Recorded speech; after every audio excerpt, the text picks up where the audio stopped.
अस्सलाम वालेकुम नाज़रीन, महरान टीवी न्यूज़ में वाक़े बलिकार माहिया फराशाद सब खां पहिरियां हिकु नज़र हेडलाइन ते।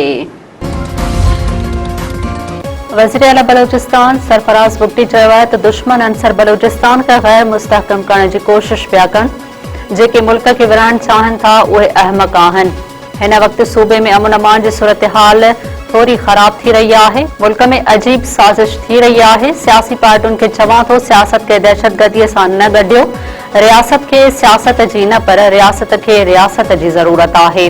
कोयटा में तकरीब के खिताब कंदे वज़ीर आला बलूचिस्तान वधिक चयो आहे त बलोच क़ौम के बेनतीजा जंग तरफ़ धिकियो वियो। बलूचिस्तान जा माण्हू पंहिंजी रियासत सां गॾु बीठल आहिनि। जेकॾहिं अवां हक़ जी राह ते अचणु चाहियो था त असांजा रस्ता खुलियल आहिनि। दहशतगर्दीअ ख़िलाफ़ हिकु इंच बि पोइ ते हटण लाइ तयार नाहियूं। कोयटा में कोयले की खाण में धमाको 34 पोरे ते दबजी फोत। खाण मालिक मूजिब धमाके वक्त 42 मजदूर मौजूद हुआ।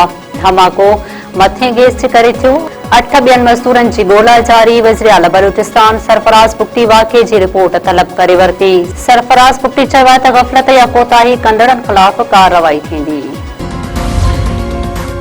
ब्रॉडपेट ते बर्फानी छिप करण सबबि 10 जबल चाढ़ू लापता। 4 जा लाश हथ। हंजा जो सुहेल सखी, 5 नेपाली, अमरीकी, ओमानी ऐं चीनी जबल चाढ़ो शामिल। जबल चाढ़नि जी ॻोल्हा जे लाइ सर्च ऑपरेशन जारी आहे। सियाहत वारे वज़ीर तरफ़ां 2 जबल चाढ़नि जा लाश मिलण जी तस्दीक। ईरान पारां कुवैत में अमरीकी फौजी ठिकाणे खे निशानो बणाइण जी दावा। ईरानी फौजी जो चवणु आहे त कशम बेट में शहरियुनि जी शहादत जे जवाब में हमलो कयो वियो।